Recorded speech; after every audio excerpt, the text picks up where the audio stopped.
확실히 해운대 자이가 또 사직 롯데보다는 현 시점 기준으로는 좀 못 가고 있네요. 예, 맞습니다. 네. 그래서 이거를 이제 본인이 해석을 잘 하셔야 돼요. 네. 예. 오늘은 부동산 분석가 아트님을 모시고 또 흥미로운 내용으로 방송 시작해 보겠습니다. 오늘은 어떤 내용 준비되어 있나요? 오늘 2개 정도 주제를 가지고 왔는데 첫 번째는 전용 5제곱미터 보통 24평이죠. 네. 그다음에 전용 84제곱미터 보통 뭐 작게는 31평 옛날 아파트 같은 경우에 그렇죠. 주상 복합은 36평까지도 나오거든요. 여튼 우리가 24평 아파트를 할 것인가 또는 전용 84는 제가 편의상 34평으로 이야기를 하겠습니다. 네. 34평으로 하는 게 맞을 것인가 2개 시장은 어떤 차이가 있을까 네. 이런 것들 조금 이야기를 해보려고 하는데 이야기를 가지고 온 이유는 뭐냐면 우리가 보통 전용 84가 시장의 메인은 맞잖아요. 예. 거래량도 부산에서 제일 많고 그렇죠. 시장을 우리가 트래킹할 때도 제일 편하고 그럼에도 불구하고 우리가 5구제곱미터 24평을 한번 좀 투자로서 실거주로서 보면 좋은데 꽤 많은 분들이 5구제곱미터는 가격이 조금 덜 올라가잖아요 이런 이야기를 하시는 경우도 있고 또 84보다는 조금 상품성이 떨어지지 않아요 뭐 이런 이야기 하시는 경우 있거든요. 그래서 정말 그런 부분이 있는지 또 약간 약한 부분은 어떤 부분인지 이런 내용을 한번 정리해 보려고 자료를 만들어 왔습니다. 네, 이 내용은 굉장히 귀한 자료이고 내용일 것 같아요. 정말 많은 사람들이 궁금해하거든요. 예, 아마 그 데이터를 보시면 저희가 접할 수 없는 데이터는 좀 있을 거예요. 어쨌든 뭐 부산을 중심으로 해서 몇 개 아파트 24평, 34평 시세도 한번 비교도 해보고 그래서 오늘 전반적으로 그렇게 이야기를 한번 가보도록 하겠습니다. 네, 두 번째는 또 어떤 내용이죠? 두 번째 내용은 대구하고 부산하고 한번 시장을 비교해 볼 겁니다. 야. 나름 그 두 지역 다 지역만의 자존심이 있잖아요. 네. 왜냐하면 34평 가격이 사실 엎치락뒤치락 하거든요, 재고가가. 그렇죠. 그래서 물론 이제 두 개 다 좋은 시장인데 저희가 놓고 보면 아시는 분은 아시겠지만 이게 약간 사이클이 다르게 돈다든지 시장의 특징이 조금 달라서 또 나름의 매력들이 있는 곳인데 네. 굳이 우리가 뭐 가격이 어디 비싸다 싸다 이런 거를 경쟁하는 게 아니라 두 개 시장이 어떻게 갖고 다른지 이런 걸 통해서 우리가 시장을 어떻게 볼 수 있는지 이런 이야기들을 한번 풀어보는 게 두 번째 주제라고 보시면 될 것 같아요. 이 두 번째도 너무 흥미로운 내용입니다. 자, 한번 보실까요, 그러면? 예, 그럼 이야기를 시작해 보도록 하겠습니다. 네. 그림을 보시면 전용 5구제곱미터, 전용 84제곱미터에 대한 이야기를 할 거라고 제가 제목을 많이 만들어 왔고 실제로 제가 이제 캔버스를 통해서 강의를 하고 몇 분들이 질문하실 때 이거 두 개 가지고 조금 질문하세요. 그럼 저희가 또 어쨌든 자금을 돌리다 보면 전용 84가 좀 비싸게 보일 때 네. 자금을 돌리다 보면 전용 84가 조금 부담될 때 제가 24평을 추천하는 경우도 있거든요. 그렇죠. 이제 그런 경우가 많았기 때문에 이런 내용을 한번 정리해 보면 좋을 것 같아서 내용을 가지고 왔고 첫 번째 자료부터 한번 보겠습니다. 예. 첫 번째 자료를 보시면 매매 평균 가격이라고 되어 있습니다. 당연히 부산이겠죠. 예. 그래서 뭘 만들어 왔냐면 5구제곱미터랑 84제곱미터랑 부산에서 평균 가격이 어떻게 변해왔는지 장기 자료를 지금 만들어 왔어요. 예. 그래서 저희 방송 보신 구독자분들 너무 자주 설명을 드리지만 또 처음 오시는 분들도 계실 수도 있으니까 예. 반복해서 말씀드리면 여기 보면은 2011년 부산에서 34평 아파트 실거래 가격 거래뜬 것들 전부 다 다운받아서 평균 낸 게 2억 2천이라 보시면 돼요. 그럼 이 가격을 저희가 보통 시장이 받아주는 가격 이런 식으로 좀 생각을 하거든요. 예. 그 파란색으로 그 결과값이 추세가 이렇게 쭉 올라가는 게 돼 있고 그다음 밑에는 뭐냐면 전용 5구제곱미터 24평입니다. 예. 그래서 이때 당시에는 금액이 한 1.5억, 1.6억 정도 되거든요. 그래서 시간이 지남에 따라서 가격이 쭉 올라오는 모습 우리가 확인할 수 있어요. 네. 근데 보면 두 개 다 이렇게 잘 올라가죠. 네. 가격이. 그래서 24평이라고 해서 우리가 굳이 또 가격이 안 올라가는 건 당연히 아닐 거라고 생각을 하실 것 같고 네. 근데 확실히 시장을 놓고 보면 34평이 반응은 조금 좋다라는 느낌은 세세하게 저희가 조금 찾아볼 수 있어요. 네. 어떤 부분이냐면 여기 시장에 뭔가 유동성이 공급이 돼서 올라가는 시기들이 보이죠. 네. 그럼 이제 이런 지역들은 평소보다 높은 거래 가격들이 조금 거래가 많이 되다 보니까 평균 가격이 올라가는 거거든요. 근데 24평을 놓고 보면 이 피크 뜨는 게 조금씩 약해요. 근데 이게 한 군데만 발견되는 게 아니라 이 시기도 놓고 보면 34평 같은 경우에는 거의 전고점까지 가면서 조금 확실히 툭툭 튀는 부분이 보이거든요. 네. 24평은 조금 작고 그래서 이 평균값을 놓고 보면 전반적으로 34평이 조금 시장 반응성이 좋은 그런 느낌이 있긴 해요. 네. 있긴 한데 이제 이게 평균값이니까 우리 또 개별 아파트를 놓고 보면 평균값하고 조금 다르게 움직일 수도 있거든요. 그렇죠. 그래서 이제 그런 부분도 조금 볼 거고 어쨌든 우리가 여기서 한번 정리해 볼 건 뭐냐면 같이 좀 움직이는 거는 당연히 맞다. 네. 이런 게 될 것 같고 그런데 2011년을 기준으로 했을 때 그러면 과연 지금 오름폭 있죠? 네. 오름폭이 그릇만 놓고 보면 우리가 명확히 알 수 없잖아요. 그래서 산수를 조금 했습니다. 네. 정말 몇 프로나 올랐나? 그래서 산수를 조금 했는데 그 자료가 다음 자료예요. 보겠습니다. 저희가 지금 기준 잡는 건 언제냐면은 2011년이에요. 2011년. 네. 그럼 이때 기준으로 해서 여기가 언제냐면 24년 1월이거든요. 24년 1월까지 뭐 34평도 오르고 24평도 올랐는데 제가 이번에 계산을 해보니까 34평은 한 2배 정도 올랐더라고요. 그러니까 10년이 조금 넘는 기간 동안 2배 올랐는데 24평을 해보니까 2배가 안 나와요. 예. 그래서 확실히 우리가 24평보다는 34평 쪽에 조금 선호도가 더 높고 조금 그 24평이 약간 못 올라가는 시장들이 있거든요. 네. 그러다 보니까 그게 평균 값에도 조금 반영이 된 게 아닌가 추정을 합니다. 예. 근데 이게 이제 어쩌다 한 번 정도 왜냐하면 보시면 그래프가 굉장히 오르락내리락 하거든요. 예, 예. 그래서 그게 편차에 의해서 잘못 계산될 수도 있기 때문에 3번 정도 계산을 더 해봤어요. 매년 1월마다. 네. 그래서 해봤더니 전용 84제곱미터는 조금 더 2배 이상 조금 더 높은 수치를 기록하고 59제곱미터는 비교를 해보니까 이제 26년 1월이 돼서야 네. 2배가 넘어가는 수준. 그래서 세 번의 시기를 비교했더니 확실히 34평이 가격은 조금 더 올라가더라. 네. 그래서 가능하시면 뭐 국평 쪽으로 가는 게 확률적으로는 조금 더 좋지 않나. 뭐 이런 걸 생각은 해볼 수는 있어요. 네. 후행을 하는 느낌이 조금 있는 것 같고요. 맞습니다. 24평이. 네. 그리고 약간 34평 올라가니 뒤따라 오르기 시작하는데 26년 1월 자료를 보면 좀 못지않아요. 또 예, 84 맞습니다. 못지않네요. 예. 네. 그래서 어쨌든 뭐 평균적인 이건 느낌이고 우리가 뭐 자료를 많이 보면서 다양한 이야기를 하게 되면 이제 본인의 사이트를 더 깊이 할 수 있으니까 예. 저희가 조금 더 다른 자료들을 볼 건데 계속 반복해서 말씀드리지만 여긴 평균 자료고요. 그럼 우리가 주요 아파트 한 2-3개 정도 네. 부산에 실제로 어떻게 올랐나 이런 거 데이터를 한번 만들어 봤습니다. 네. 사진 롯데입니다. 다들 못 들어가서 아쉬운 그런 아파트죠. 네. 그래프를 보시면 이 파란색 쪽들은 당연히 이제 34평 아파트들 시거래 가격 다 찍은 거겠죠. 예. 사진 롯데가 34평 여러 가지 타입 있잖아요. 다 찍은 거고 밑에는 이제 전용 5제곱미터입니다. 근데 제가 기억하기로는 실평수는 26평인가 조금 컸던 것 같아요. 어쨌든 5제곱미터로 되어 있는데 두 개 아파트 실거래 가격을 2017년부터 다 찍었습니다. 예. 다 찍었고 전체적인 흐름을 놓고 보시면 두 개 아파트가 5구나 8수나 비슷하게 올라가요. 그렇네요. 예를 들면 저희가 19년 말에 해수동 풀리면서 시장 반응할 때 뭐 5구 전용 84도 올라갔지만 5구도 올라갔거든요. 그래서 한쪽만 늦게 움직인다 그런 느낌 없고 그 다음에 20년 6월부터 유동성 확 풀리면서 가격 쭉 올라갈 때 5구도 비슷하게 올라갔습니다. 네. 그래서 전체적인 움직임을 놓고 보면 되게 비슷해요. 예. 저희가 지금 와서 놓고 보니까 바닥이 23년 초였던 것 같아요. 그래서 그때 바닥 다지는 모습도 전용 84, 5구 비슷하고 최근에 가격이 또 좀 올라가죠. 예. 사직동 쪽이 특히 좀 강한 모습들을 보이는데 네. 그런 모습도 되게 비슷합니다. 그래서 우리가 시기에 따라서 여기가 조금 늦게 반응하는 게 아니냐 5구 타입이 뭐 그렇게 생각하실 수도 있지만 결과를 놓고 보면 사직 롯데 같은 경우에는 거의 비슷하게 올라간 것 같아요. 네. 그래서 예를 들면 뭐 사직동에 살고 싶으시다 사직 롯데 살고 싶으시다 하실 때 꼭 전용 84에 얽매일 이유는 없는 것 같아요. 네. 왜냐면 이 가격이 지금 거의 10억 올라가잖아요. 예. 너무 부담스럽거든요. 물론 이 가격도 많이 부담스러운 가격은 맞아요. 근데 어쨌든 금액을 놓고 보면 그래도 절대 금액이 빠지니까 예. 뭐 오구도 혹시 좀 좁게만 느끼지 않으신다면 크게 문제는 없을 것 같고 그 다음에 이런 것도 한번 해봤습니다. 지금 2017년 평균 거래 가격이 34평이 6억이고요. 24평이 4억 3천입니다. 네. 그리고 25년 제가 평균 값입니다. 25년에 사직 롯데가 43건 정도 34평이 거래가 됐거든요. 예. 그럼 사례가 충분하죠. 43건이니까. 그렇죠. 그러면 뭐 금매도 있을 거고 우리가 의심 가는 거래도 있을 거고 여러 가지 거래가 있겠지만 어쨌든 평균 값이 한 10억 이 정도가 넘어가요. 10억 5천. 네. 그래서 상승률을 놓고 보면 대충 한 176% 정도 올랐습니다. 이때 기준 했을 때. 근데 24평도 놓고 보면 2017년이 4억 4천인데 2025년 같은 경우에는 한 7억 9천 8억까지 올라갔거든요. 예. 그래서 얘도 상승률 한 180% 정도 나와요. 네. 그래서 시장이 움직이는 시기에 34평, 24평 뭐 같이 움직였다. 이것도 기억하셔야 되고 상승률도 놓고 보면 사실 뭐 이 정도 수치는 저희가 거의 같다고 보거든요. 그렇죠. 네. 워낙 건들이 많다 보니까 그래서 상승률이 거의 비슷하고 26년 같은 경우는 지금 거래건이 많지 않아서 우리가 조금은 애매하긴 합니다. 여튼 34평 같은 경우에는 거의 한 이제 200%까지 올라왔어요. 예. 작년 말부터 쭉 하반기부터 올라가면서. 근데 24평은 올해 실거래 가격이 일단 제가 이 자료 만든 날까지는 없었어요. 오늘은 또 있을 수도 있는데 어쨌든 호가를 기준으로 놓고 보면 대충 이 정도까지 올라가거든요.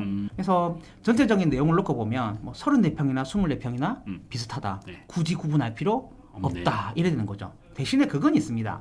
어쨌든 여기는 금액 자체가 큰 상태에서 퍼센테이지로 올라가잖아요. 예. 그러다 보니까 24평보다는 당연히 절대 금액은 많이 올라가요. 그렇죠. 대신에 그만큼 투자금은 또 많이 들어갔을 거고. 그렇죠. 그래서 절대 금액 올라간 건 당연히 34평이 많을 수밖에 없는데 우리가 수익만 놓고 보면 또 이런 좋은 아파트들은 24평도 26평이라고 해야 되겠네요. 예. 전용 5구도 전혀 문제 없다. 이런 거고. 그다음에 또 지금 밑에 보시면 제가 거래 비율이라고 돼 있는데 이게 1년 동안 거래 회전율이라고 보시면 돼요. 예. 사직 롯데가 지금 34평이 5%, 6%이 정도 들거든요. 예. 근데 뭐 이제 사람마다 기준이 다를 수는 있는데 제 입장에서 놓고 보면은 5%에서 6% 정도면 크게 나쁘지 않은 시장이에요. 예. 부산이 전체적으로 지금 거래량이 뭐 회복은 하고 있지만 약간 저희가 모자라고 보거든요. 네. 근데 그런데 5% 6% 정도면 사실 시장이 나쁘지 않다고 보시면 될 것 같고 네. 근데 눈에 들어오는 건 뭐냐면 24평 같은 경우에는요 거래 비율이 물론 이제 세대수가 배송에 자꾸 24평 24평 왔다 갔다 해서 24평 익어서 근데 전용 5구 같은 경우에는 지금 거래 비율이 오히려 더 높아요. 예. 그 말은 이제 매도인 입장에서 내가 매도인이 된다면 털고 나갈 때 어떻게 보면은 더 좀 편하게 털고 나갈 수 있다는 말도 되거든요. 그래서 이런 면을 놓고 봐도 굳이 또 24평 전용 5제곱미터를 우리가 너무 좀 뭐라 그래야 됩니까? 파사가 메인이니까 예. 이걸 또 하기에는 조금 우리가 불리한 거 아니냐 이런 생각을 할 필요가 있을까? 이 자료만 놓고 보면 좀 그런 내용들을 우리가 정리할 수 있는 거죠. 네. 오히려 어떻게 보면 이제 상승률이 좋은 그리고 하방 경직도 좋은 사직 롯데를 84와 똑같은 수익률, 상승률을 가져갈 수 있으니까 예. 더 장점으로 보이는데요. 예, 맞습니다. 그래서 뭐 우리가 이제 투자를 하거나 이러다 보면 늘 금액에 좀 한계가 있을 수 있잖아요. 예. 그럴 때 다른 옵션으로 이제 대장 아파트들 같은 경우에는 볼 수 있다라는 네. 거고. 그 다음에 우리가 아파트 하나만 놓고 보면 좀 그렇죠. 예. 그래서 하나를 더 가져왔습니다. 바로 옆에 붙어 있는 거제 홈타운 2차입니다. 그래서 홈타운 2차 같은 경우에도 위에 보시면 34평의 결과, 밑에 보시면 24평의 결과. 실거래 가격도 34평, 24평 이렇게 다 찍어 왔어요. 첫 번째 우리가 사진 롯데 봤던 거랑 똑같이 이야기를 한번 끌어가 볼게요. 보시면 2020년 6월에 가격 상승기 때 보면 34평이든 24평이든 거의 비슷하게 올라가요. 예. 타이밍에 놓고 보면. 그 다음에 가격 지지선 만드는 것도 23년 초 네. 비슷하죠. 그 다음에 최근에 한 1, 2년 동안 가격이 살 올라가는 모습이 보이는데 아까 왜 고대장님이 24평이 조금 늦게 반응한다 말씀하셨잖아요. 얘는 조금 그런 느낌이 있습니다. 보시면 34평은 스물스물 올라가는데 24평은 이게 25년 작년 중기 넘어가면서 살 거래량 터지면서 올라가거든요. 그래서 확실히 대장 아파트들 같은 경우에는 사진 롯데 같이 좀 24평 정형 5 같은 경우에도 워낙 선호도가 강하다 보니까 좀 빨리빨리 반응하는 것 같은데 물론 거제 홈타운 2차도 굉장히 좋은 아파트죠. 그리고 이 아파트가 지금 시세가 거의 7억이 넘어가는 걸로 좀 알려져 있는데 부산에 7억 넘으면은 사실 평균 거래 가격이 한 5억 정도 하니까 평균 훨씬 넘는 아파트입니다. 그렇죠. 더군다나 연식이 좀 있는데도 불구하고 이렇게 뭐 7억대 중반까지 간다면 되게 좋은 아파트거든요. 네. 어쨌든 그럼에도 불구하고 34평하고 24평하고의 어떤 차이를 놓고 보면 아무래도 연식이 조금 있다 보니까 확실히 조금 늦게 반응하는 건 있다라는 거고 그래서 제 생각은 좀 이런 느낌이 들어요. 분명히 이제 이런 부분을 놓고 보면 34평을 하는 게 더 좋은 게 아니에요라고 말할 수도 있지만 결국은 또 올라가잖아요. 그렇죠. 그죠? 네. 시간을 조금만 기다려주면. 네. 그래서 제 생각에는 이게 신축이든 구축이든 좋은 지역에서 뭐 34평을 하기 부담스럽다 하면 24평 충분히 할 수 있다고 보는 거고 네. 사실 저희가 개인적으로 좀 상담을 받아보면 딱 5억대 이 정도 금액대가 이제 조금 소득이 높은 신혼부부분들이 많이 찾는 금액이 5억에서 6억 정도. 예. 그러면 딱 이 사이에서 이걸 해야 되나 이걸 해야 되나 되게 고민이 되거든요. 예. 7억 8억 넘어가면 너무 경제적으로 부담이 되고 이 정도면 괜찮은데 또 24평이니까 약간 조금 애매할 수도 있는. 네. 근데 이런 결과를 놓고 보면 굳이 또 그렇게까지 구분하실 필요 있나 그런 생각을 합니다. 네. 대신에 이제 우리가 사진 롯데하고 차이라고 그러면 확실히 상승률은 조금 차이가 나요. 무슨 말이냐면 앞서서 우리가 사진 롯데도 27년을 기준으로 몇 프로 올랐나 이거 봤거든요. 네. 다시 한번 볼게요. 사진 롯데는 27년을 기준으로 했을 때 거의 뭐 한 지금 최근으로 거의 2배. 네, 거의 2배로 보시면 될 것 같고 작년 같은 경우는 2배가 조금 안 됐거든요. 네. 근데 지금 거제 홈타운 같은 경우에는 숫자가 조금 더 낮죠. 예. 그리고 최근 결과 호가까지 반영을 하더라도 2배는 안 돼요. 네. 근데 이건 어쩔 수 없는 것 같아요. 그렇죠. 그죠? 뭐 그렇다 하더라도 뭐 이 정도 상승률이면 제 생각에는 크게 나쁜 것 같지는 않고 어쨌든 또 시장이 완전히 도외시 되는 건 아니기 때문에 네. 어쨌든 거제 홈타운 같은 경우에도 보시면 좋은 아파트인데 어쨌든 34평이든 24평이든 장기적으로 놓고 보면 그렇게까지는 뭐 꺼리 끌 거는 없는 것 같다. 네. 이런 내용입니다. 그 다음에 마지막으로 이것만 한번 한번 더 볼게요. 보시면 거제 홈타운 같은 경우에는요, 작년에 그 거래 회전율이 10%가 넘어갔습니다. 네. 이러면 사실 팔 때 그 거의 뭐 무리 없다 보시면 되거든요. 네. 본인이 가격만 좀 조절해 주시면 그만큼 수요도 많고 또 매도하고 나가실 때도 워낙 위치가 좋다 보니까 예. 크게 부담 없는 그런 아파트라 보시면 될 것 같고 어쨌든 뭐 두 개 아파트를 놓고 보면 5구나 8사나 약간의 차이는 있지만 예, 크게 무리 없다 이래 보시면 될 것 같아요. 그 다음에 이제 마지막으로 아파트 하나만 더 볼게요. 네. 하실 말씀 있으신가요? 뭐 여기서 봤을 때 이제 시장이 하락장이었다. 하락장 끝이라든지 완전 상승 회복으로 가는 초입부다. 예. 이럴 때는 뭐 84가 조금 더 유리한 것 같고. 아 맞겠네요. 그렇겠네요. 그리고 어차피 84가 좀 올라가서 내가 못 간다, 부담스럽다 하면 그때는 뭐 5구를 가더라도 예. 충분히 상승은 따라갈 수 있을 것 같고요. 예. 그리고 여기서 보면 이제 하락장에 홈타운 2차에 30평대를 갈 정도면 물론 이제 가격 차이가 조금은 나지만 예. 돈을 보태서 또 사직 롯데에 5구를 가버리는 게 예. 수익률 측면에서는 더 좋았겠다 생각이 드네요. 아 맞습니다. 예, 그 부분은 결론인데 그 미리 조금 이야기를 해주셨고 네. 이제 한 번만 하나만 저희가 더 보고 네. 마무리 좀 짓겠습니다. 첫 번째 주제에 대해서. 예. 그래서 우리가 사직 동안 보면 아쉬워서 해운대 자이 1차까지 하나 더 가져왔습니다. 그래서 내용은 다 반복됩니다. 일단 뭐 19년도, 20년도 이때 상승기 때 24평, 34평 똑같이 올라갔다. 시장이 반응했다. 그 다음에 지금 해운대 자이 같은 경우에는 약간씩 가격이 조금 올라가요. 최근에. 그래서 어떻게 놓고 보면 약간은 조금 다른 대장 아파트들에 비해서 조금 덜 올라간 느낌이 약간 있습니다. 네. 여튼 그렇고. 근데 밑에 보시면 24평 같은 경우에도 슬금슬금 올라가거든요.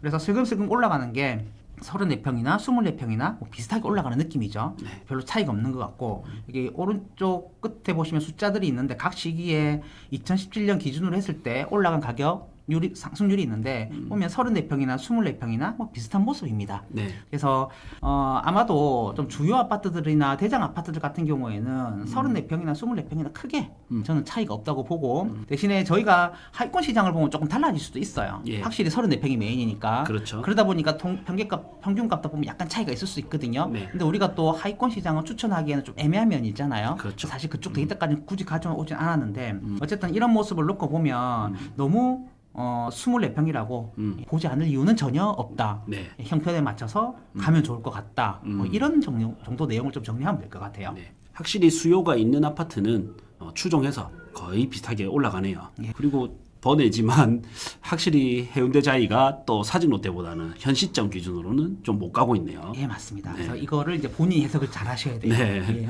그 다음에 이제 마지막으로 좀 정리해보면 이런 거예요. 여기서 뭐 하급지, 상급지 제가 적어놨는데 뭐 두 개를 비교했을 때 여기가 조금 더 좋은 지역, 그러니까 조금 덜 좋은 지역이라고 보시면 될 것 같아요. 네. 그럼 예를 들면 이제 5억 정도 자금이 있다고 가정을 할게요. 5억 정도. 그럴 경우에 만일에 5억으로 5구를 살 수 있는 동네라면 여기는 평당 2천 정도 되는 동네입니다. 네. 반면에 좀 넓은 집이 좋아서 84를 선택하실 수 있거든요. 네. 그럼 대충 뭐 1,500 정도 조금 넘거나 안 되거나 될 것 같은데 그럼 시장이 확실히 구분되는 곳이라 보시면 될 것 같아요. 네. 근데 꽤 많은 분들이 요즘에 넓은 집에서 살다 보니까 네. 이럴 경우에 사실 전용 84를 먼저 이거 어때요? 라고 물어보시면 되게 많아요. 예. 그럴 경우에 이제 고대장님도 마찬가지겠지만 저희 입장에서는 전용 84보다는 이거를 조금 더 추천을 드리죠. 그렇죠. 왜냐하면 똑같은 5억이라도 나중에 상승률이 이 지역이랑 다르거든요. 그렇죠. 그리고 전용 84를 하게 되면은 조금 문제가 뭐냐면 어쨌든 우리가 집에 맞춰서 가구를 사잖아요. 네. 그럴 경우에 이 전용 84에 맞춰진 가구 때문에 상급지 5구로 혹시 옮겨갈 일이 생기게 되면 그때 상당히 곤란해하시는 분들이 경험적으로 많더라고요. 가구가 안 맞아서. 그래서 특히 이제 조금 젊은 분일수록 요즘에 워낙 이제 넓게 사셔서 네. 84 익숙하시고 먼저 가져오시지만 저는 5구를 조금은 생각을 더 해보셨으면 좋겠다라는 네. 마음가짐이고 어쨌든 우리가 이런 경우에는 사실 답을 말씀드리면 이거보다는 이거다라는 걸 예. 말씀드리는 것 같아요. 급지 업그레이드를 할 수 있으면 5구도 충분히 좋다. 예, 그렇게 정리하면 될 것 같아요. 예, 그래서 뭐 첫 번째 이야기는 끝냈고 저희가 곧 두 번째 이야기로 넘어가겠습니다. 두 번째 주제는 부산 대구 시장을 조금 비교해 보려고 합니다. 근데 우리가 이야기를 할 때 비교를 하는 이유는 뭐냐면 서로의 특징을 좀 잘 알기 위해서 비교를 한다 보시면 될 것 같아요. 네. 그래서 예를 들어서 뭐 오른손에 쥐고 있는 어떤 물건인지 알려면 왼손에 다른 물건을 가지고 비교를 하다 보면 오른손의 물건이 뭐 더 명하게 될 수도 있거든요. 예. 그래서 부산과 대구 시장을 좀 비교한다 보시면 될 것 같고 또 부산하고 대구하고 나름 국평 기준을 했을 때 서로 가격이 조금 쉽게 형성되는 시기가 있어요. 그래서 네. 엎치락뒤치락하는 결과를 조금 이따 보여드릴 건데 어쨌든 그런 모습을 보면서 부산과 대구 시장이 어떻게 차이가 있고 어디가 조금은 그래도 더 고가인가, 네. 지금 상황은 어떤가, 또 그런 상황을 통해서 우리가 시장을 바라볼 때 어떤 이야기를 할 수 있는가 이런 것들을 조금 정리해 보도록 하겠습니다. 과거에 2009년도에 예. 부산 투자를 했던 사람이 수익률이 좋았고 예. 또 2011년도에는 대구를 샀던 사람이 또 수익률이 좋았었던 시기가 있죠. 예, 그래서 시기마다 그렇게 아마 다른 결과를 저희가 아마 데이터를 통해서 네. 조금 한번 같이 정리해 볼 수 있을 것 같아요. 이거를 알면 투자자라면 훨씬 더 같은 기간에 고수익을 올릴 수 있는 노하우가 될 것 같아요. 예, 본격적으로 이야기를 시작하겠습니다. 네. 첫 번째 자료는 뭐냐면 저희가 그 평균 가격인데 이거는 KB부동산 올간 시계열 자료를 가져온 거예요. 네. 그래서 지금 빨간색과 파란색이 있는데 하나는 부산이고 하나는 대구겠죠. 네. 그래서 어떤 게 부산이냐면 빨간색이 부산입니다. 그리고 자료 한 두세 개 더 볼 건데 제가 표시는 안 했지만 빨간색이 다 부산이고 네. 파란색이 다 대구라고 보시면 돼요. 구간을 좀 몇 개 놓고 볼게요. 예. 여기는 보면 부산이 더 높죠. 예. 2011년부터 14년까지. 근데 2014년부터 16년까지는 또 대구가. 대구가 높죠. 네. 그 다음에 또 부산이 높다가, 네. 그 다음에 대구가 높다가, 지금은 또 부산이 높습니다. 그래서 우리가 평균 가격만 놓고 보면 확실히 대구랑 부산은 뭐 엎치락 덮치락 한다 뭐 이런 거죠. 예. 아까 고 대장님도 이야기를 하셨겠지만 사실 통계 데이터는 실제랑 실차는 약간 차이가 날 수 네네. 있어요. 있지만 지금 이 구간을 놓고 보시면 이 구간에서는 사실 뭐 대구도 약간 오르고 부산도 올랐지만 결과를 놓고 보면 대구 쪽이 훨씬 더 상승폭이 그렇죠. 컸었고 네. 또 이제 그 상승폭을 노리려면 대구가 생각보다 부산보다 가격이 낮네, 어쩌면 대구가 저평가할 수 있겠네, 또 이런 생각을 했었어야 됐고 예. 또 반대로 이제 이런 구간을 놓고 보잖아요. 그럼 이때는 또 반대입니다. 네, 부산이 그렇죠. 더 급격하게 오르거든요. 그래서 앞서 말씀드렸듯이 저희가 이렇게 여러 시장을 보는 이유는 뭐냐면요. 어디가 잘났다가 아니라 시장은 서로 조금 상세하면서 가면서 간다. 네. 그죠? 그래서 사이클이 서로 다르게 돈다. 뭐 이런 거고. 그럼 지금 같은 경우에도 평균가만 놓고 보면 부산이 조금 더 높거든요. 예. 그럼 이게 영원히 갈까요? 아니면 또 좀 엎치락뒤치락 할까요? 또 하죠. 그죠? 그래서 네. 이건 이제 본인의 해석입니다. 해석이긴 한데 어쨌든 우리 이런 현상을 보고 대구를 한 번은 더 보게 되는 것 같아요. 예. 물론 지금 대구 상위권 시장은 상당히 괜찮게 움직일 수도 있거든요. 네. 그죠? 네. 그 불구하고 꼭 상위권 시장이 아니더라도 뭐 중위권이나 중상위권 정도는 조금 덜 움직여서 어쩌면 데이터가 이렇게 나올 수도 있습니다. 네. 그래서 뭐 이걸 가지고 우리가 여러 가지 이야기를 할 수 있으니까 이런 걸 좀 봤으면 좋겠고 그 다음에 우리가 어떤 그 현상에 대해서 조금 확신을 가지려면 데이터를 하나만 보는 게 아니라 여러 개 보면 좋다. 제가 아마 한 반년 전은 아닐 것 같고 한 4, 5개월 전에 첫 영상 찍을 때 그런 이야기를 조금 했던 것 같은데 네. 관련해서 그런 의미에서 자료를 한두 개 좀 더 보겠습니다. 지금 두 번째 볼 자료는 뭐냐면 저희가 분위별 아파트 가격을 좀 가지고 왔어요. 근데 우리가 분위하게 되면 통계 자료를 많이 보시는 분들은 아시는데 모르시는 분이 있으실 수도 있을 것 같아서 제가 정리를 간단하게 먼저 하고 가겠습니다. 이렇게 보면은 5분이란 이렇게 제목이 되어 있습니다. 가격을 가장 비싼 것부터 가장 싼 아파트까지 일렬로 쭉 줄을 세웁니다. 네. 평수 상관없어요. 네. 그러면 아마 5분이 맨 꼭대기에는 뭐 부산 같은 경우에는 저기 마린시티나 이런 데 대형 아파트 몇 개가 있겠죠. 예. 여튼 그런 아파트부터 1등부터 꼴등까지 쭉 줄을 세운 다음에 가격 기준으로 가장 비싼 상 20% 있죠. 네. 이거를 저희가 5분이라 그럽니다. 그 뭐 4분위, 3분위, 2분위, 1분위 정도 제가 설명 안 드려도 다 아시겠죠. 예. 그래서 5개로 나눠서 20%씩 5개로 나눠서 구분한다는 이야기고 엇갈리시기 쉬운 부분은 어떤 부분이냐면 1분이랑 5분이랑 좀 엇갈리세요. 네. 1분위가 제일 비싼 거 아니에요, 이렇게. 그래서 그렇죠. 분명히 말씀드리지만 5분위가 제일 비싼 거고 통계 자료를 보다 보면 어떤 자료들은 10분위로 돼 있고 또 예. 5분위로 돼 있거든요. 근데 지금 KB 부동산 같은 경우에는 5분위로 해서 자료를 만들어 놨습니다. 네. 그래서 지금 저희가 이 분위에 대해서 이야기를 하고 있다라는 거 명심하시고 자료를 보시면 이래 돼 있어요. 네. 어차피 경향이 비슷하기 때문에 그래프만 너무 복잡해져서 제가 부산하고 대구하고 1, 3, 5분위 그 시세만 지금 가지고 왔습니다. 네. 그래서 앞서 말씀 제일 상중하네요. 그렇죠. 여기가 5분위, 네. 여기가 3분위, 여기가 1분위가 되겠죠. 네. 그리고 앞서 말씀드렸듯이 제가 빨간색이 뭐라 그랬냐면 부산이라 그랬거든요. 파란색이 대구입니다. 근데 보면 이 5분위 가격 같은 경우에는 흐름이 앞서 봤던 우리가 평균 가격 거의 비슷합니다. 예. 그래서 뭐 5분위도 비슷하게 흐르고 있구나 이런 거 보시면 될 것 같고 3분위도 비슷해요. 근데 조금 차이점이라면 이제 1분위 가격 같은 경우에는 뭐 대구나 부산이나 비슷하고 근데 우리가 1분위 시장은 그렇게 추천드리는 시장은 아니니까 그렇죠. 특별한 목적이나 본인만의 노하우가 없다면 쉽지 않은 시장이기 때문에 추천은 안 드리고 어쨌든 전반적으로 놓고 보면 좀 비슷하다 뭐 그런 정도만 생각해 보시면 될 것 같고 근데 뭐 우리가 투자하는 입장에서 굳이 그렇게까지 이야기할 건 아닌데 그냥 사회적인 면에서 보면 지금 이런 상황이라면 대구는 지금 이 정도 가격이 차이가 나잖아요. 예. 최상위 시장이랑 최하위 시장이랑 네. 부산은 차이가 좀 더 나죠 이렇게. 네. 양극화가 부산이 조금 더 심해졌다. 뭐 이런 정도만 보시면 될 것 같아요. 음. 그 다음에 이제 저희가 볼 자료는 어떤 자료냐면 이제 이겁니다. 지금까지는 좀 재미없는 이야기였고 조금 재미있는 이야기를 해드리면 이제 이런 거예요. 아마 그 구독자분들 여러 번 보셔서 이 자료 이제 설명을 더 안 드려도 될 것 같은데 부산의 전용 84제곱미터 실거래가. 예, 실거래가 24만 개 전부 다 찍은 겁니다. 그래서 시장이 어떻게 흘렀는지 이런 것들은 자주 말씀을 드렸었고 그냥 아마 제가 아파트는 각각은 자세히 말씀을 안 드렸던 것 같아요. 네. 그래서 아파트 몇 개 어떤 아파트들이 있었는지 뭐 이런 것만 말씀드리면 여기 있는 아파트들이 이제 마린자이랑 이게 투웨스 트럼프 월드 센텀이에요. 네. 그다음 여기가 이제 롯데캐스타. 그런 아파트들이 2021년 찍었고 최근 같은 경우에도 이제 남천자이랑 트럼폴트 센텀이 여기 좀 상위권을 차지하고 있습니다. 어쨌든 시장의 흐름으로 인해서 상위권 시장은 쭉 흘러갔다. 그리고 이거와 관련해서 이제 시장이 어떤 특징들이 있는지는 제가 시장 전망하기 때 다 설명을 다 드렸었고 근데 우리가 궁금한 거는 지금 부산이랑 대구랑 궁금하잖아요. 예. 그럼 대구는 과연 34평 전수 아파트를 찍었을 때 그래프가 이제 어떻게 될 거냐는 거죠. 그래서 대구 것도 작업을 해서 같이 가지고 왔습니다. 네. 지금 빨간색은 저희가 부산이라고 말씀을 드렸어요. 예. 그 다음에 대구 같은 경우에는 검은색으로 표시가 돼 있거든요. 네. 그럼 이렇게 되면 한눈으로 보이죠. 네. 그래서 우리가 앞서서 평균값도 부산이랑 대구랑 좀 엎치락 뒤치락 했잖아요. 예. 그래서 최고 거래 가격도 가격 분포도 놓고 보면 엎치락 뒤치락 합니다. 2006년 이런 데 있죠. 이런 때.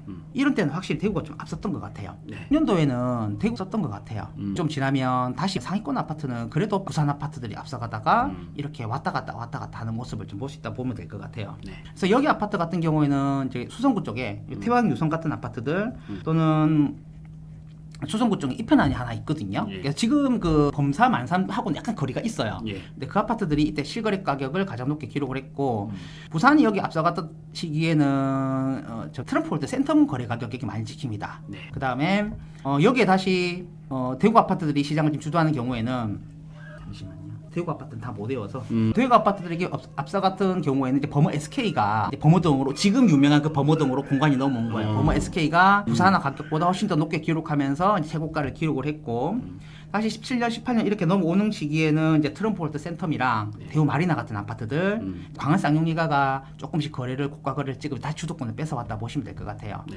그 다음에 다시 대구가 또 가져가는 시기가 있거든요. 저희가 17년 같은 경우에는 문재인 정부 때 부산은 좀 말을 잘 들었어요. 규제에 의해서. 네. 그죠? 근데 대구는 또 말을 그닥 잘 듣는 편은 아니었거든요. 네.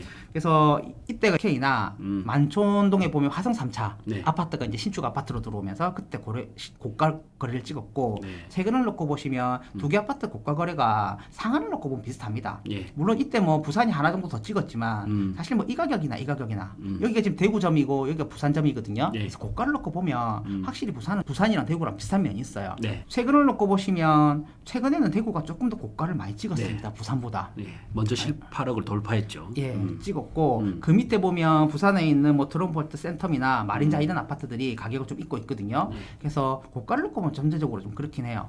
근데 시장 전체를 놓고 보면 전반적으로 빨간 점이 많이 상단에 보이세요? 파란 점이 많이 상단에 보이세요? 빨간 점이 좀 많이 보이네요. 보이죠. 네. 그래서 우리가 이제 인구를 가지고도 그 도시의 경제 규모를 이야기하고 또 집값과 약간 연관 이런 이야기를 하거든요. 그래서 아무래도 대구보다는 부산이 좀 인구가 많다 보니까 확실히 고가 거래는 특히 이런 시기 같은 경우에는 검은 점보다는 빨간 점이 훨씬 많거든요. 예. 물론 이제 대구는 입주 물량이 많아서 시장이 조금 밀리는 시기이긴 해요. 네. 부산이 이제 더 많이 밀리는 시기이긴 한데 그런 것들도 있고 전체적으로 보면 부산이 조금은 더 고가 거래가 조금 더 많은 모습들이 보여요. 네. 보이고 근데 우리가 이제 이런 자료를 만들면서 한 번쯤 더 이야기해보고 싶은 건 뭐냐면은 잘 사시는 분들은 전용 84제곱미터에서 잘 사시는 분들은 전용 84제곱미터에만 또 사시는 건 아니잖아요. 네. 진짜로 조금 부유하신 분들은 대형 시장으로 넘어가거든요. 그렇죠. 그럼 대형 시장은 또 이거하고 조금 다를 수도 있고 네. 같을 수도 있거든요. 네. 그래서 대형 시장을 조금 볼 건데 자료를 하나 더 보여드리겠습니다.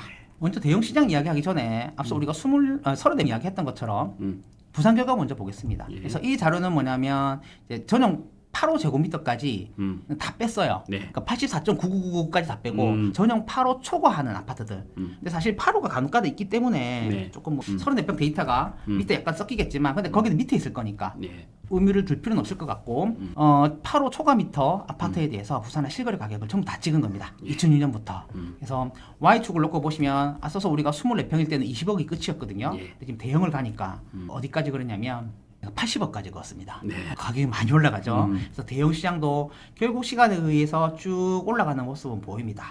재미삼아 어느 아파트가 제일 고가인지 적어 왔거든요. 예. 그래서 1등은 해운대 경동 제이드입니다. 예. 그래서 지금 89평이 22년. 근데 이때가 시장이 워낙 또 좀 좋던 시기이기 때문에 네. 뭐 이 금액은 들으시는 분들이 알아서 해석을 하시고 네. 어쨌든 우리가 기록에 남아 있는 거는 부산의 최고가 아파트 기록은 75억입니다. 예. 그다음에 2등, 3등이 뭐냐면 해운대 아이파크더라고요. 그래서 이제 마린시티로 넘어와서 여기도 평수는 넓죠. 예. 평수는 넓고 지금 100평이 한 60억 정도 되니까 평당 6천 정도 됩니다. 네. 그래서 여기 2등, 3등 거래가 여기에 찍혀 있고 여기 찍혀 있다 보시면 돼요. 예. 근데 지금 25년 11월이면 이게 최근 거래거든요. 예. 많이 안 됐죠. 그래서 고가 시장은 이 정도 된다는 거고 LCT는 5등에 들어오더라고요. 예. 지금 실거래 가격만 놓고 봤을 때. 그래서 우선 1등부터 5등까지는 제가 재미삼아 한번 적어놨고 근데 이 그래프를 놓고 우리가 이런저런 이야기들을 사실 많이 할 수 있는데 첫 번째 눈에 들어오는 게 뭐냐면 이런 거죠.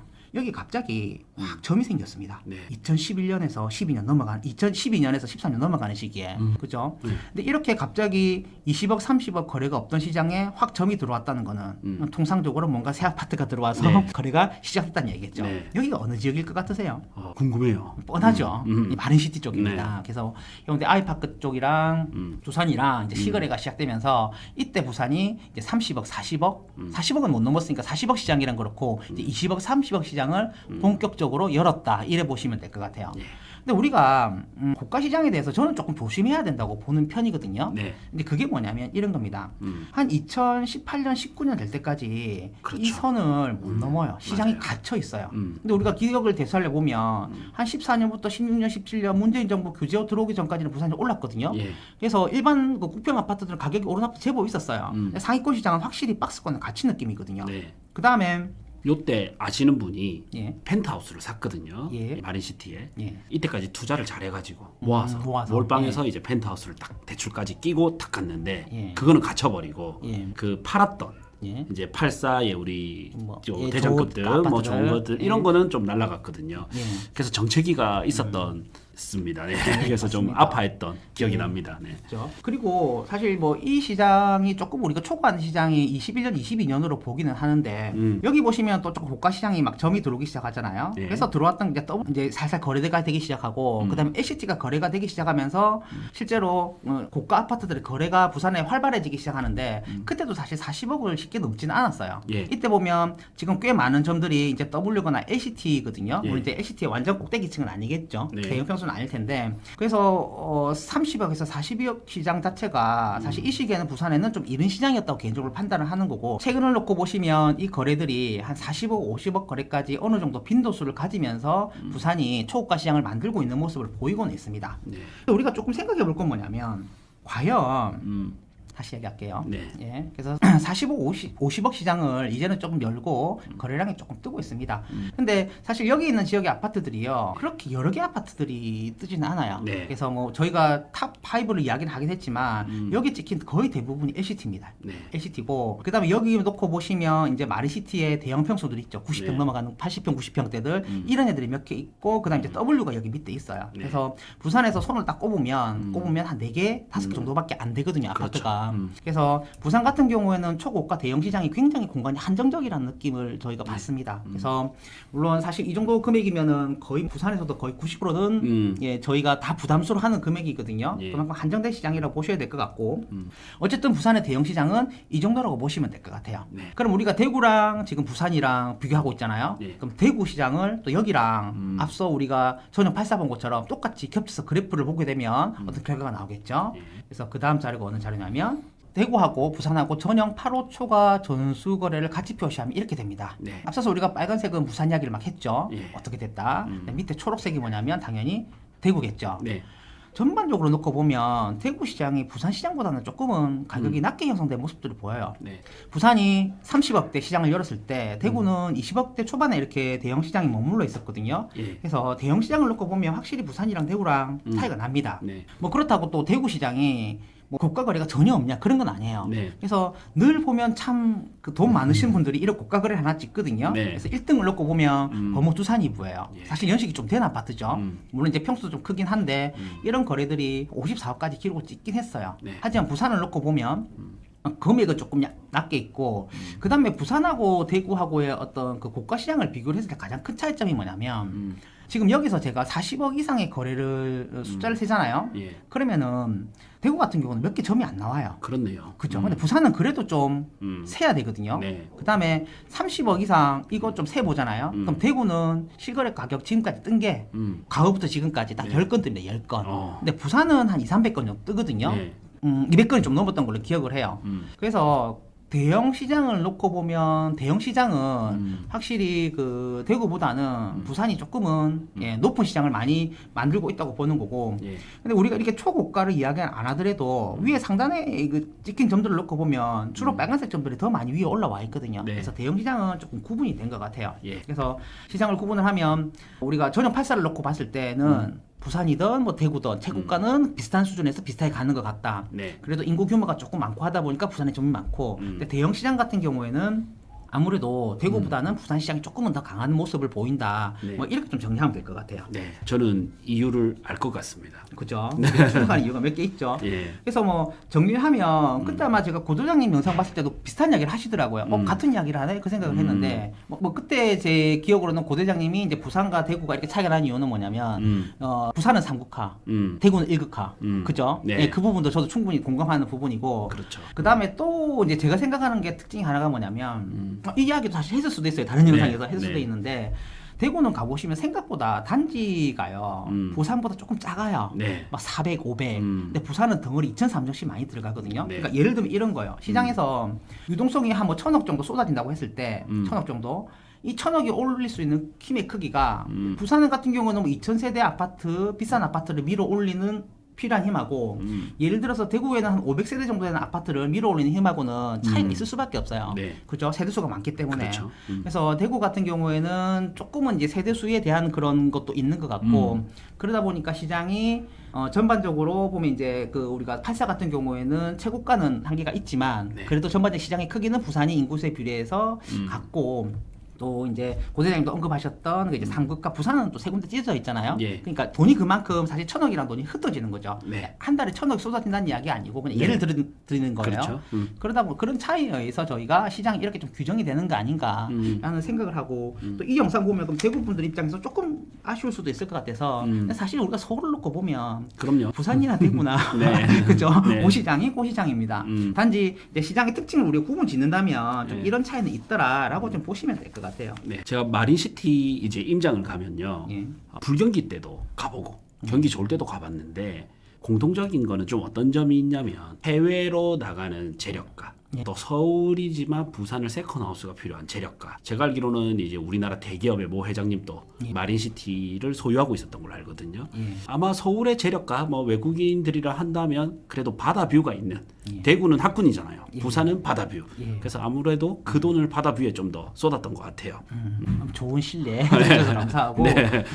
그래서 뭐 다시 한번 말씀드리지만 시장이 조금 돌고 돕니다. 네. 우리가 사실 뭐 한 1, 2년 전만 하더라도 꽤 많은 분들이 이제는 뭐 서울이다 지방 끝났다 막 이런 이야기 많았었거든요. 예. 근데 그 중에서도 뭐 일부 이제 유튜버들이나 또 지방에서 우리의 나름의 또 시장을 보고 있는 사람들은 결국 시장은 돌고 돈다. 네. 다시 지방으로 바뀔 수도 있다라고 얘기했는데 요즘에 사실 조금 그런 느낌들이 있어요. 예. 그렇듯이 뭐 지금은 약간 부산이 조금 뭐 우위인 부분이 있다 하더라도 뭐 다들 아시겠지만 대구 물량 이제 또 조금 있으면 정리돼 갈 거거든요. 네. 그러면 또 대구 시장에도 좋은 시기가 될 수도 있고 뭐 어떤 한 지역이 좋다는 게 아니라 시장의 좀 차이점을 보면 좋겠고 그다음에 사이클이 다르다는 걸 좀 보셨으면 좋겠고 이제 그러려면 우리가 이런 또 주제를 통해서 이야기를 해보면 아 그런 이야기 있었지 하면서 그런 부분들을 우리가 연상을 할 수 있거든요. 예. 그 정도의 의미로 좀 정리를 하셨으면 좋겠어요. 오늘 영상은. 네. 그리고 전국 흐름을 좀 볼 수 있어야 예. 더 부산의 흐름도 더 정확하게 볼 수가 있습니다. 예. 결국에는 우리 부산 사람들 현지인의 거래도 있지만 예. 대구 사람, 대전 사람, 특히 서울 사람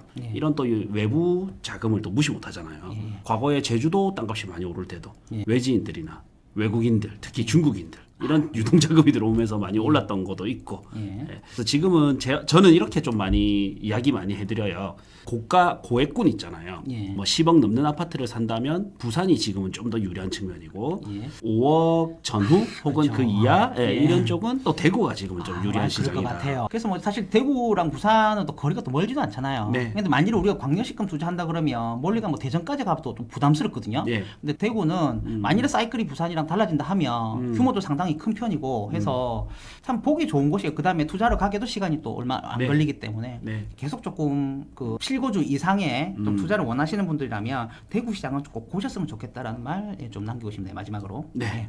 저도 부산 다음 부산이 이제 최근에 너무 오르고 있잖아요. 예. 그렇다고 하급지를 추천드리자니 좀 부담스럽고 예. 그래서 대구를 다음 목표로 또 삼고 있습니다. 예. 네. 사실 울산이 조금 더 빨리 움직였고 예. 지표를 놓고 보면 그 다음에 이제 부산하고 저희가 대구 쪽으로 잘 넘어갈 거란 이야기는 옛날부터 많았었거든요. 그래서 너무 부산에 한정하지 마시고 투자 물건 찾으실 때 대구 쪽도 가도 조금 보시면 괜찮을 것 같고. 그러니까 사실 대구가 우리가 더 확신을 가질 수 있는 게 뭐냐면 결국 울산이 움직였던 이유가 있고 비슷한 이유로 지금 울산이 움직이고 있고 또 비슷한 이유로 대구가 움직일 거거든요. 예. 그래서 다른 지역을 보면서 비교하게 되면 시장 흐름 볼 때 더 큰 확신을 가질 수 있습니다. 확률도 높아지고. 예. 그런 면에서도 꾸준히 이제 다른 시장도 조금 보시면서 그렇게 부동산 시장을 계속 투자를 하셨으면 좋겠어요. 네. 그래서 이번에 할 강의는 뭐냐면 입주와 관련된 이야기를 하려고 해요. 네. 그래서 우리가 뭐 A급지, B급지, C급지, D급지 조금 나누긴 하잖아요. 네. 근데 이게 약간은 좀 기준이 사람마다 애매한 것 같아요. 근데 좀 감보다는 정말 데이터를 기본으로 했을 때 저희가 구분할 수 있는 방법이 있습니다. 네. 그리고 그 방법을 알아두시면 좀 길게 써먹을 수 있어요. 네. 그래서 우리 감정적으로 의존하지 않고 객관적으로 볼 수 있는 입지 구분할 거고 그 다음에 우리가 각 지역마다 좀 돌아가는 시장의 특징들 있잖아요. 예. 한 지역에 갔을 때 분명히 비싼 아파트가 있고 조금은 덜 비싼 아파트들이 있습니다. 근데 이제 그런 사례를 뻔히 보이는 이유가 있지만 또 좀 숨어 있는 이유들도 있어요. 그래서 그런 입지 분석에 관련 이야기도 할 거고 그 다음에 앞서서 이제 왜 A급지, B급지, C급지, D급지가 그렇게 만들어진 이유들이 있을 겁니다. 네. 부산에서는 어떤 것들이 힘을 맞췄는지 이제 이런 내용을 중심으로 해서 부산 시장을 분석할 때 좋은 그런 내용들을 조금 정리를 해서 강의를 할 준비를 하고 있어요. 네. 우리 감이 아니라 데이터로 보는 입지 완전 정리 클래스 고정 댓글 확인해 주시면 참여 가능합니다.